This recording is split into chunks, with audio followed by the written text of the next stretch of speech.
Three, two, one. Hey, Village, welcome to another episode of Womanhood Decoded with your host, Tasha Ray.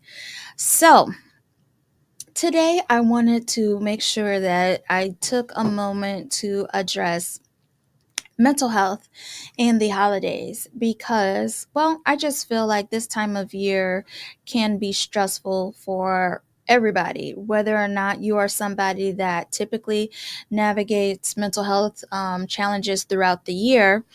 I just feel like we can all use a little bit of extra help during this time. So, what I wanted to do is to give some practical things that I am doing to navigate the holidays, and also I wanted to give you some resources that might be useful to you. Additionally, if you need help immediately, and you don't have the capacity to utilize the resources, and you find yourself in a situation emotionally that you don't know how to navigate, I want you to know that there are resources available in almost every single state. So all you have to do is put your state and then go to Google, put your state. So for example, I would go to Google and then type in New York, then push plus on your keyboard or device, and then put either suicide prevention, suicide help, or mental health support. Any of those are going to land you at a 1-800 number for your state.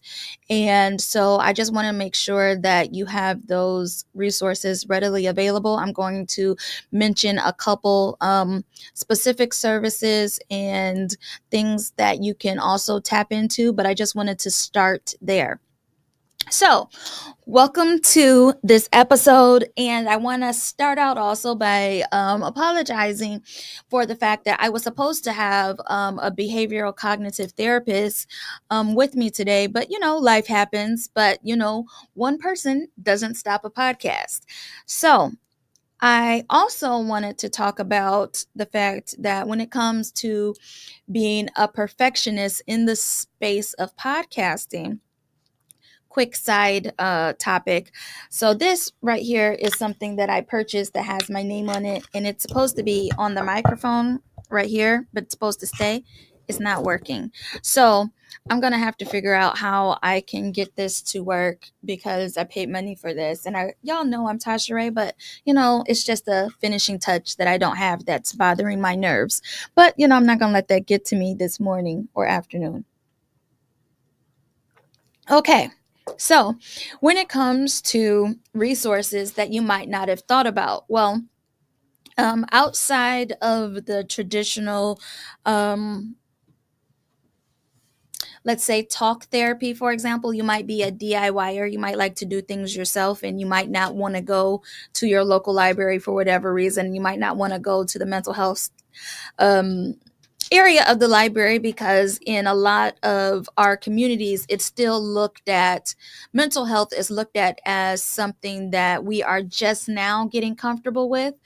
So just like when it comes to self-care, or when it comes to the soft life, a lot of us feel like we are undeserving. And when it comes to mental health, I have noticed that in communities that are not ours, for example, white communities, if you are navigating schizophrenia by being you have been diagnosed with bipolar, or if you are autistic, or if you're depressed, it is on the same level when it comes to how white people navigate as um, diabetes, cancer, heart disease, or any of your run of the mill sexually transmitted diseases or infections. It's all looked at as the same. But in the our community, I've noticed that there is still a stigma attached. So you don't often see somebody readily saying that, I struggle with depression, or I am navigating anxiety. if you do see those things, it's kind of like on Autism Day, for example. You may see a lot of people talking about, autism, for example, but it's not something that is readily spoken about yet. So what I want to do is to do my part to try to normalize mental health and to normalize us utilizing resources that are available. So, I was at my local Walgreens, and side topic as it pertains to Walgreens. If you are not a New Yorker and you go to the Maps app on your device and you type in Walgreens, you know what's going to happen if you do it in my neighborhood? You're going to come up with something called Dwayne Reed. And so I've been here, for almost a decade, and I did not know that Dwayne Reed was also Walgreens. And so last night I was trying to get to Walgreens and it kept saying that I've arrived. And I keep looking and reading as fundamental and it said Dwayne Reed. And I'm like, this is not Walgreens. And then I walked in. You know what? Everything in there was Walgreens. So then I walked up to the cashier and I'm like, can you explain to me why it says Dwayne Reed in the front? But anyways, the point of me saying all of this is to segue into resources as it pertains to mental health. So I want you to know that if you go to your local pharmacy and it has either the words Dwayne Reed on it or it has CVS, I want you to know that these periodicals that I picked up are available to you as well. So I got this one, and it says understanding mental health, the best foods, less stress, a brighter mindset. So again, this is something that you can pick up at your local pharmacy. And if you are feeling like you need extra help or support and you don't want to call a 1-800 number, or you don't want to go to Talkspace, or you don't want to go to any of the resources that I'm going to name throughout this podcast, you might want to read or flip through a magazine.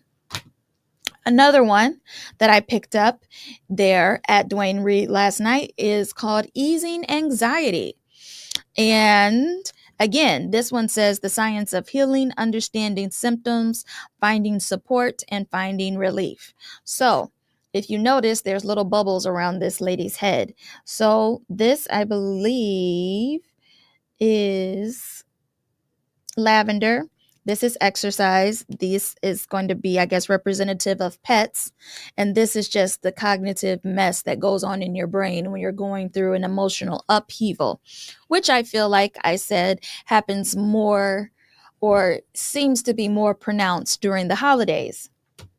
Next, there is this I picked up as well, and it says Autism, a new understanding, the spectrum of neurodiversity, the many faces of autism's treatments at every age, finding support. So, as I have mentioned on previous episodes, I just found out this summer that I am on the spectrum, and at the time of my diagnosis, I felt relieved, but also I felt a little terrified because I'm like,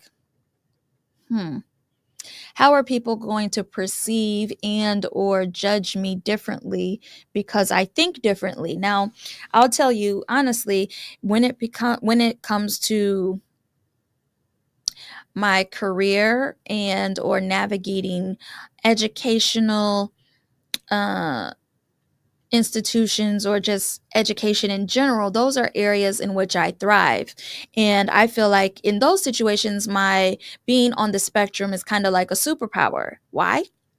Well, I'm obsessed. I have obsessive compulsive traits. So what that means is I'm able to focus on a super high level and I don't need a lot of rest. And so when I'm trying to get to the bottom of something, I have the wherewithal to do it where other people might not have that flexibility. Moving on, another one that I was able to pick up that I feel is also under this umbrella of mental health is understanding menopause, hot flash relief, beating brain fog, and the new sex life that comes along this particular point of your life. So, if those of you, if you don't know, I am managing um, perimenopause is what they say, and it's supposed to be premenopause. But listen, whether you call it main menopause or premenopause or what sort of menopause, I want you to understand that I will suddenly break out into sweat even though it might be freezing outside, or I could be resting in my bed, which is not something I do often, but I could be resting as a result of exhaustion. And all of a sudden, I will be suddenly awakened thinking that I might have urinated on myself. Come to find out, I haven't. I have just had a huge night sweat. And when I tell you the level of both panic and relief that I feel when I realize I didn't, in fact, pee on myself, um, I can't tell you the level of relief, but I can also tell you that if I were to have someone sleeping in my bed at that particular time, I'm sure it would create a disruption in our sleep situation. But being that that is not something that I navigate regularly, in that my partner and I both have different addresses, um, while we do share sleeping spaces on occasion, it's not regular enough for him to notice things like my night sweats because, well, we just haven't had that experience as of yet. So I'm the point of me saying this is I feel like all of my things seem to be triggered right now, whether it is navigating my emotional upheaval as it pertains to being on the spectrum, and then combine with that the different hormonal shifts that I am currently navigating as it pertains to menopause. Let me just say your girl is navigating a lot right now. So I would love it if the, I would say, my podcast extraordinaire who's sitting over in the corner, I'm sure he might have a lot of stuff to share. And I'm not sure if he wants to get on camera, but I'm going to call him my male bodied AI, in that I feel like, he and I think a lot alike. And I feel like he is going to have something very interesting to add to the discussion as it pertains to navigating mental health during this time of year, particularly as a Black man. Hey, hey, hey. What's up, Tasha? Hey. So, I mean, I think, mental health, especially for Black people, during the holidays, obviously tough. Us as a community, not saying, everybody in general, but us as a community, all together, when you look at the averages, you look at, the financial makeup of most Black families, you look at how we live, how we use our funds and navigate our financials. A lot of people aren't in the blessed category, right? To have a lot, um, to be in a state of mind to even worry about the holidays. But then it's a double-edged sword because, like we spoke about earlier, we have a community that truly only that doesn't want to acknowledge the mental health problems that a lot of our people go through. And then you also have some doctors or some health professionals who don't want to even diagnose us correctly, right? They don't even want to take the time to make sure that a lot of us do have the right diagnosis, are being labeled with the right mental struggles that we may be dealing with. I've known a lot of kids who were just like labeled, oh, he got ADHD or he got ADD just because, they were given trouble or they were bad or something. And it's like later down the road, you see a person had, a problem with learning education, or a person had some trauma they were dealing with in the house. And it's like, if we cared more, then we could get down to the bottom of these issues and, push us for a more positive outlook on this season and captivating this season.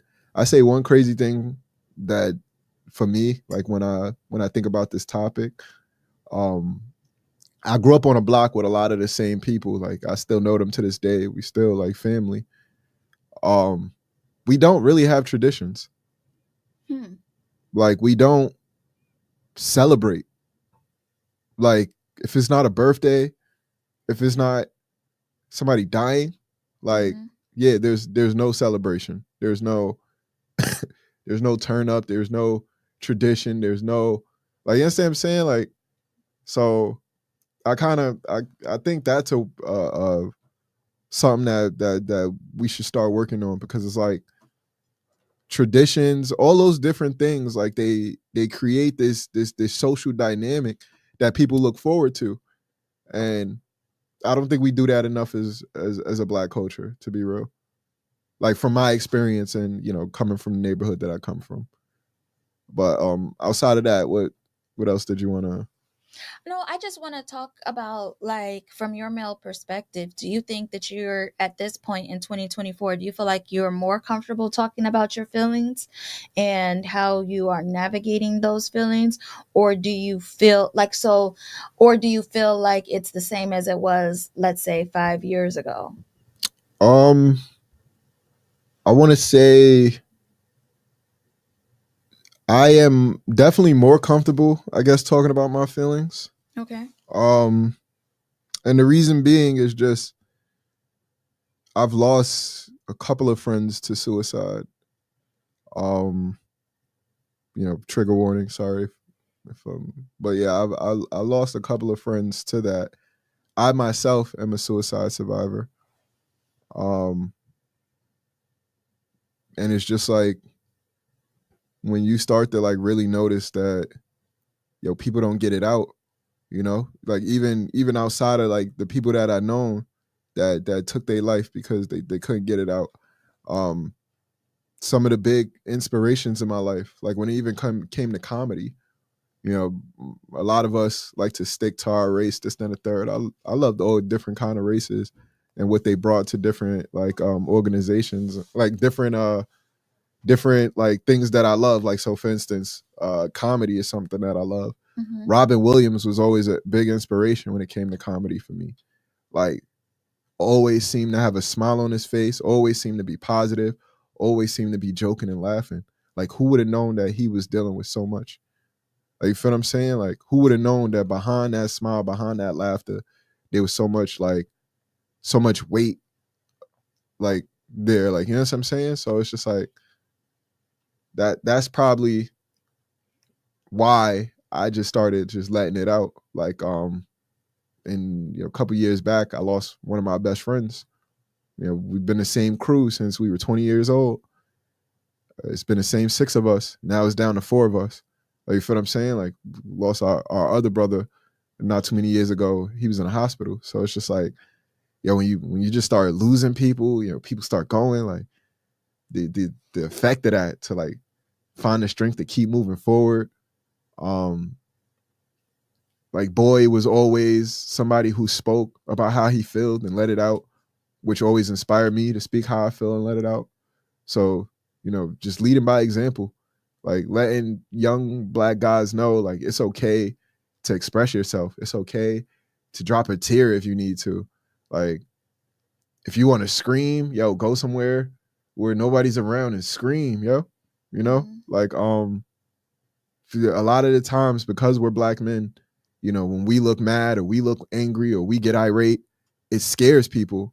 Mm-hmm. And that sucks too, because y'all, I'm not here to scare you. Like I'm upset. Like I just want to be upset. Mm-hmm. So it's just like it's a struggle. Like it's a struggle, but you keep your head up, you move forward. You don't let it stop you, you just figure it out and keep it moving. Well, first of all, I want to say thank you so much for honestly not only answering my question, but speaking from a place of authenticity and, sharing personal things. So, first of all, I'm so glad that you were a suicide survivor. Appreciate you. um, because all of us are typically a survivor of something. Whether it's a survivor of domestic violence or a survivor of divorce or hell, a survivor of the weak. Um, we all are dealing with a lot. And I know I oftentimes talk about social media, but I really feel like social media is something that is impacting us as it pertains to our mental health journeys. And, some people may just look at it as just a random app on their phone. But, I feel we're not always as transparent and as honest as we should be in basically saying that whether or not, if you post something on social media basically and you've poured your heart into it as it pertains to whatever emotional thing you might be dealing with, and it gets no likes, Right. you may feel like, okay, well, nobody cares about what I'm going through. But then let's say you post a joke or a meme, or hell, you might post your body part that gets a lot of traction. Right. But then, like I said, if you say, I'm dealing with heaviness, or, I'm dealing with, a struggle, or somebody died and my, it's heavy. So you're not telling people to put on a t-shirt, for somebody's memorial service. You're just wanting to express whatever emotional thing you might be dealing with. Um, it's a lot, and Right. so I just feel like we need to acknowledge how we are navigating social media and how that's impacting us. And we need to, hold space, because we kind of like to, I feel like, especially as Black people, we like to act like we got everything figured out and we got everything curated.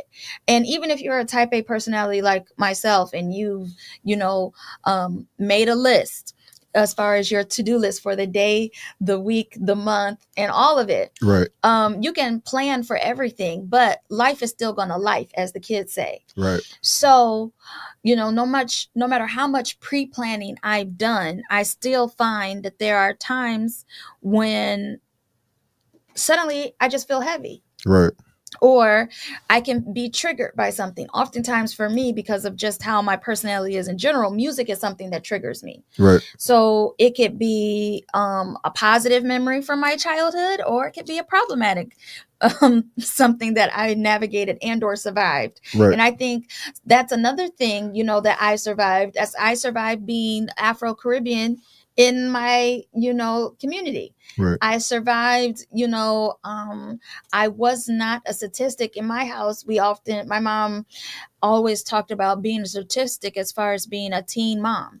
That was something she did not want. But I checked another category, which is unmarried mom. So I don't know. I don't know if she would have preferred me to be a teen mom or for me to be an unmarried mom. But I ended up still checking a box, even though I was trying my best to avoid checking a box. And so what I'm just trying to say is, in my life, I did everything to position myself for success, both personally and in my career and academically. Right. However, here I am approaching my 42nd birthday. And if you notice, I have a lot of rings on my fingers. None of them are an engagement. So during the holidays, as I said on previous episodes, it's like, the fact that I don't have a ring on this finger, it's almost as if I have a terminal illness. That's how I feel, because it's like everywhere I go, the second question that people ask after they ask about my hair, because, I got to be some sort of kind of Black outside of just Black. I can't just be a Black woman. Right. So the next thing people ask is male and female. Oh, so you're not married? Right. And I'm like, I'm literally just at the Dwayne Reed, and I have a whole bunch of magazines. And the man behind me last night was just like, "Ooh, you smell good." And I turned around and I said, "Thanks." And he says, "You got a lot of heavy reading there for, a Tuesday night." I said, "Yeah, I'm a podcaster." Then he immediately went to, "Oh, I like your nails," and quickly segued to, "You don't have a wedding band. So does that mean that I can take you out?" And I'm like, uh, how did we get here, Jesus? And I'm not saying that men shouldn't go for what they want, but I just sometimes wish that sometimes men would read the room. Right. As it pertains to sometimes women can be outside and we just literally want to be outside. We don't want to feel like, but I feel like if I am outside and I am, for example, smiling and I'm making a lot of eye contact and I am in my bubbly state of being, obviously that's a time to say what's up. But if you see me somewhere at Target or at Whole Foods or wherever you might see me, and you see me with my what are those music things called that you Headphones. Headphones. If you see me with headphones, I feel like headphones are communicating. I don't want to communicate. But what how do you feel like, okay, because we speaking about this in the holiday season. Yes. Do you feel people have genuine like Christmas joy or like holiday season joy? Like this just it's just genuinely the cheers and like you understand what I'm saying? Like they just trying to bring cheers to I don't. I just feel like we are just like we're programmed to say how are you doing, but we really don't want to hear how people are doing. I think that's how we say happy holidays. So you think it's like a fabricated atmosphere because the holidays are here. So it's like, oh, all the lights are up, all the Christmas is up. So let me just be Christmassy because this is what the season says. That, and also, I don't know if you've noticed, it seems like we have skipped over Thanksgiving in the stores. I don't know if you've noticed. Everything is Christmas, everything. I mean, it's well, and everything is Black Friday, as if Thanksgiving is not a thing this year. I completely blame Mariah Carey. All I want for Christmas is you. Yo, Mariah, like, it's funny, right? Because we always used to make this joke. It's funny how the joke became like super serious because we made this joke before we heard the jokes. Mm-hmm. You know what I'm saying? I always worked in retail back in Old Navy. Mm-hmm. If you know anything about the holiday season during retail, you're pretty much just walking into a therapist clinic afterwards, right? It's crazy. Mm-hmm. So, well, as we like, dang. So, all right, we're working, and her song comes on, right? Her song always is coming on. It's like everywhere. So when her song comes on, I just noticed one, like it was like 2014 or something. But I just one year was talking to one of my coworkers. I'm just like, yo, Mariah Carey has really aligned herself as the queen of Christmas. And it was like, yo, for real. I'm like, do you even hear from her the rest of the year? He was like, yo, you don't. Like, yo, is she like a Christmas vampire? Like, does she like sleep until November? And it's like November 1st, she wakes up. It's good. And it's funny that they did a commercial like that. Like they recently was just a commercial. They also have a Mariah Carey, what is it? Cartoon. Yeah. And what, she only comes out of Christmas?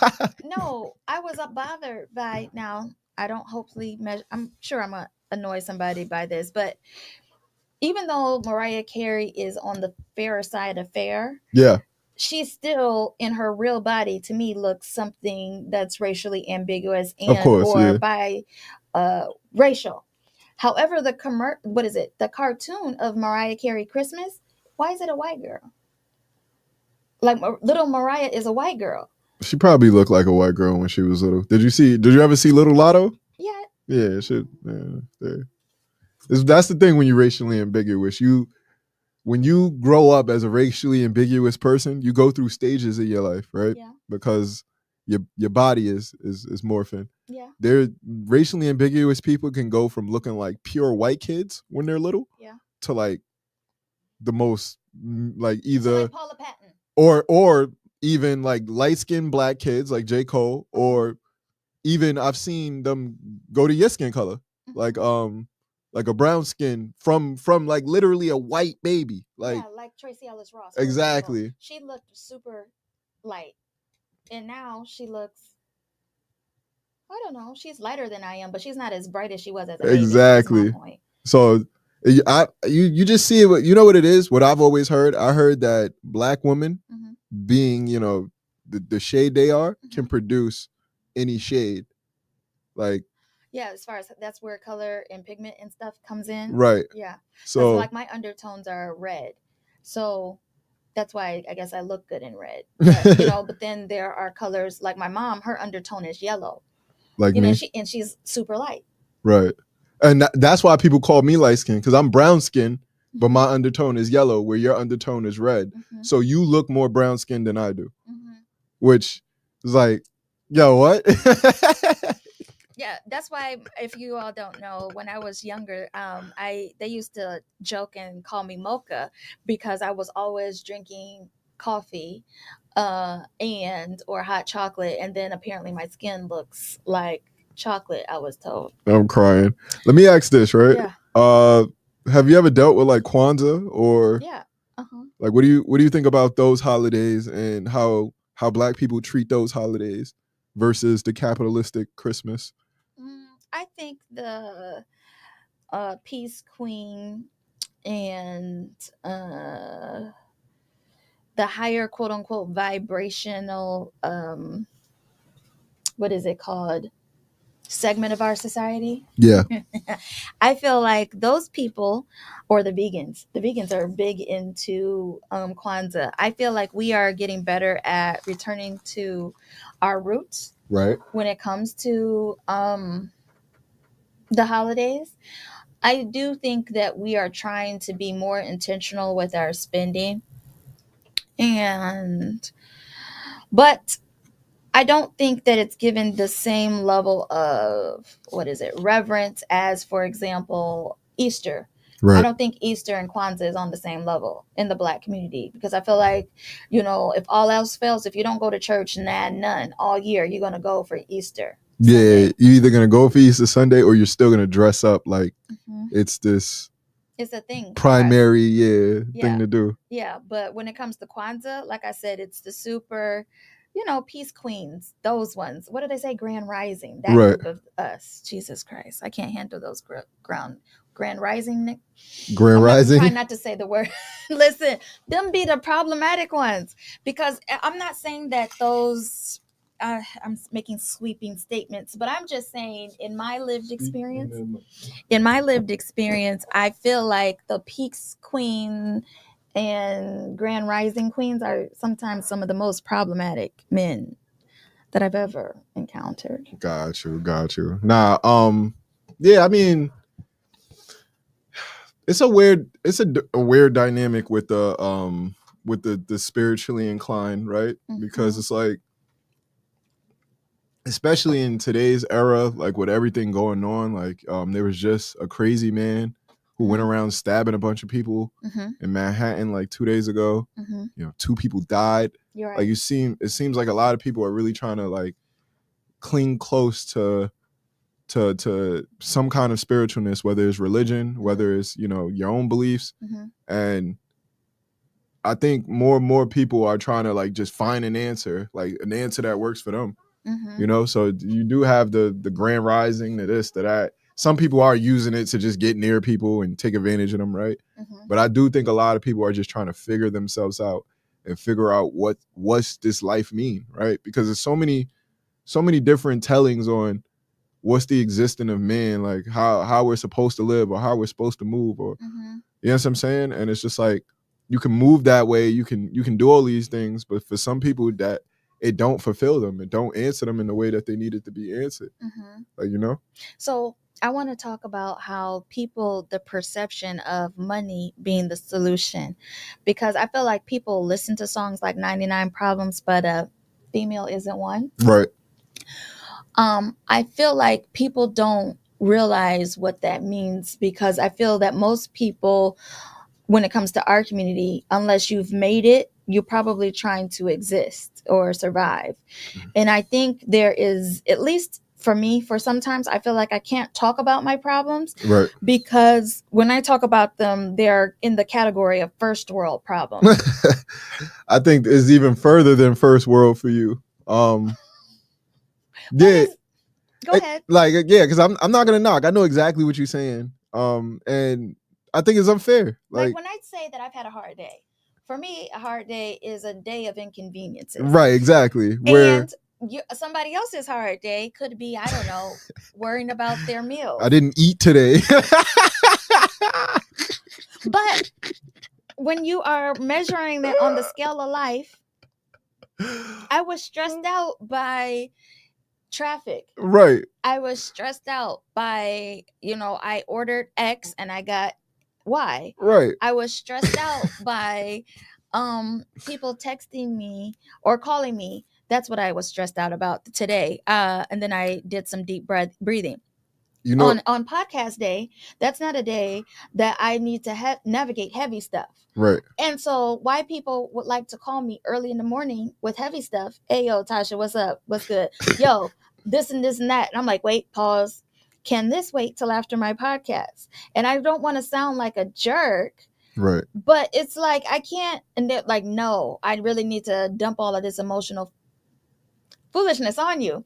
So that's not what they said, but that's basically that's how I interpreted. No, I need you to listen to me right this minute. So I put them on speakerphone while I was making my green smoothie and I listened. And the reason I listened is because, to be honest, when I need assistance, a lot of times people are never available. But I feel like when it comes to karma, and being that, like we just acknowledged, this is a heavy time of year, I don't want to be the person that said no when somebody wanted to call and talk to somebody. And then because I didn't want my joy bubble to be popped. Right. That's the reason why I didn't want to listen to them. But I ended up listening, and they were basically just saying that they were navigating divorce and navigating being unattached for the first time for Thanksgiving. And they've been married since when did we graduate?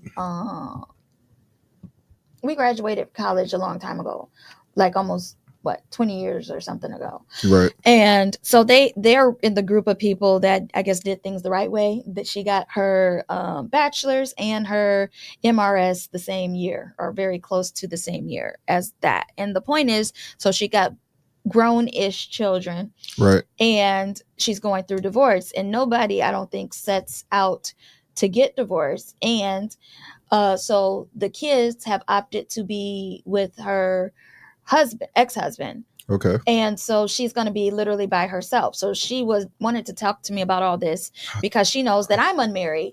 And so she was just like, so are you hosting a Friendsgiving? How old are the kids? Navigating? Huh? How old are the kids? 10th grade and 8th grade. Oh, so they just older. Okay.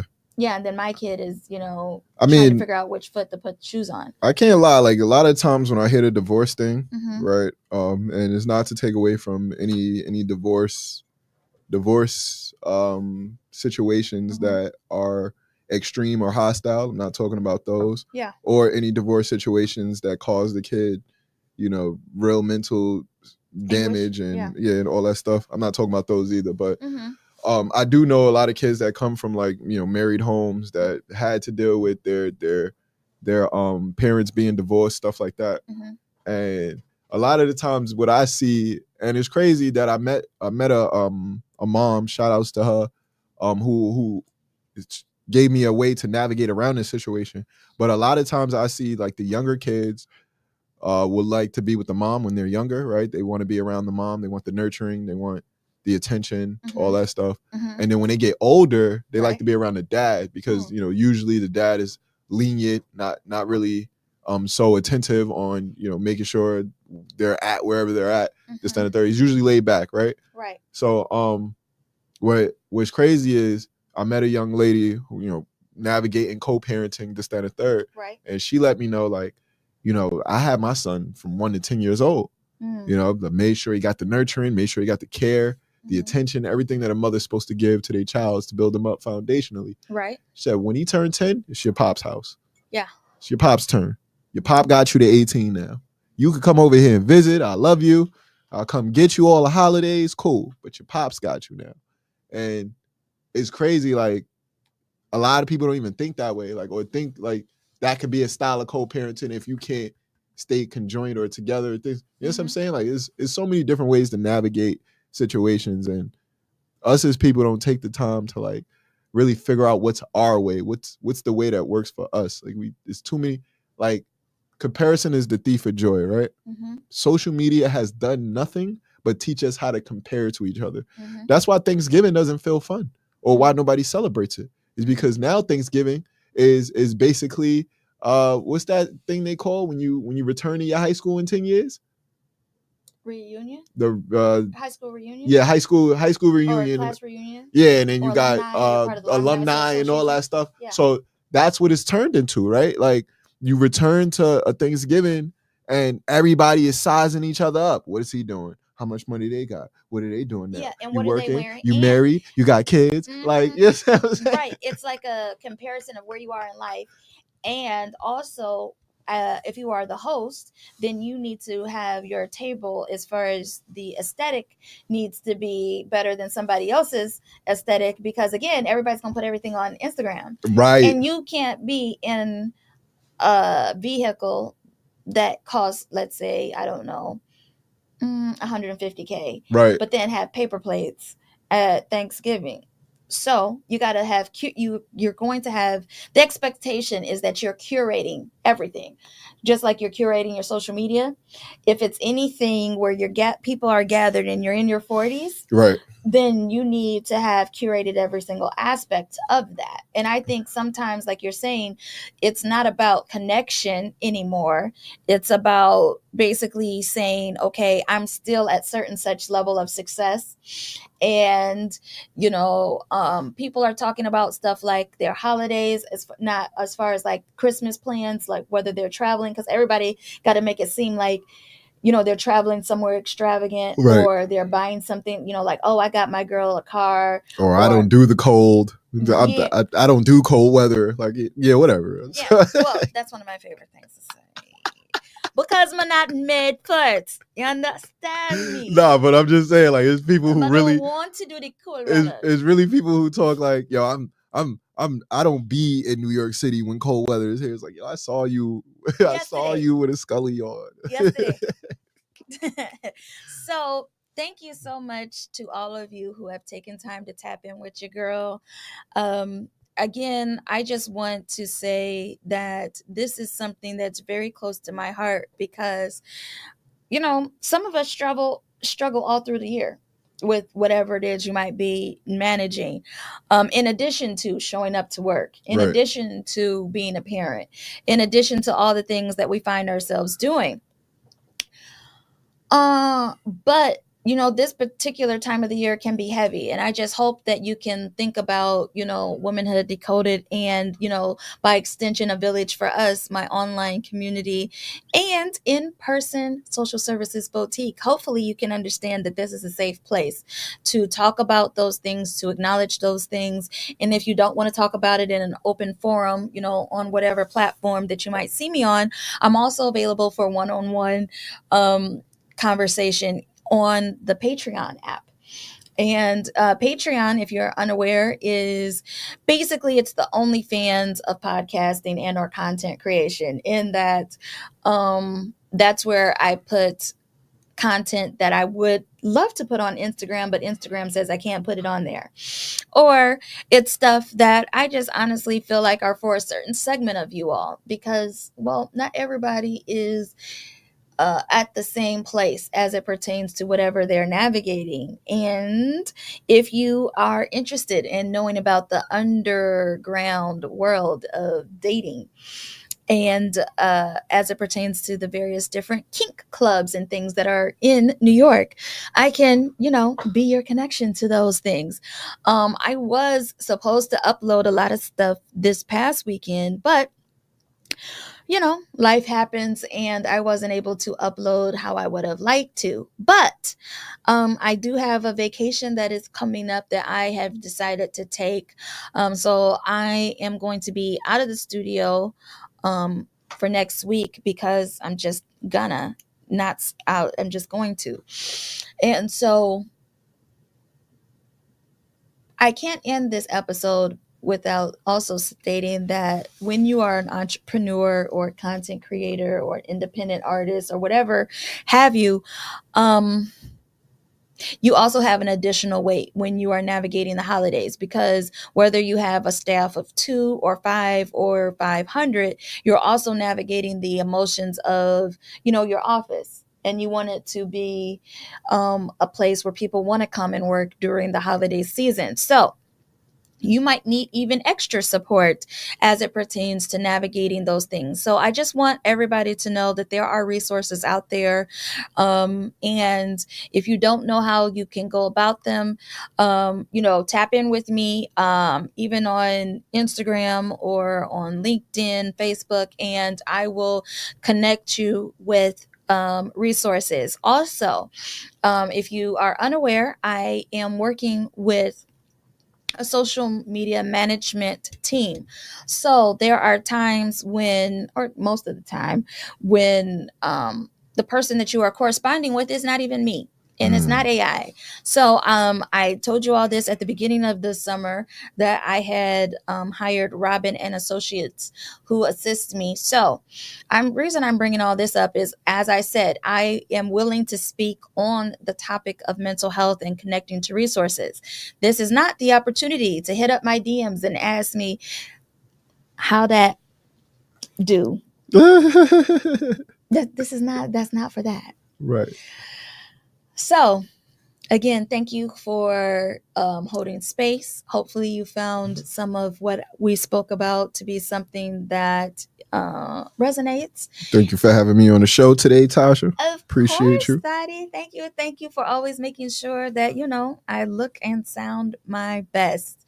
Thank you to everyone here at DSN, the Matrix Studios Network, for, just always holding me down and providing opportunity for me to do what I love to do, to sit in the seat and to be wherever I might be in New York, holding the microphone for DSN Network. So, again, my name is Tasha Ray, and I am the voice of Womanhood Decoded, where each episode I endeavor to explore the intersections of womanhood, motherhood, and sexuality. And I am also the host of Red Lipstick Conversations, where I am speaking to female bodied CEOs and change agents in the tri state area. So, the reason I say change agent, if you're not for sure if you're that, basically, I just don't want people to feel like if they are not the boss of something that they can't be on Red Lipstick Conversations. Like if you are doing your thing in nursing, or you are a teacher's assistant, or you work at the corner store, if you are affecting change in your community or in your circle, hit me up. There is a seat available right here at the table, because I want to elevate, I want to empower other voices outside of my own, and give people the opportunity to have a platform if they don't have one themselves, or if they have one. I feel like we can always collaborate and grow together. So again, hopefully I will see you all on Friday, and I'll be here same time, same place on Friday. So until then, thank you so much for being a part of the village, and I'll see you soon.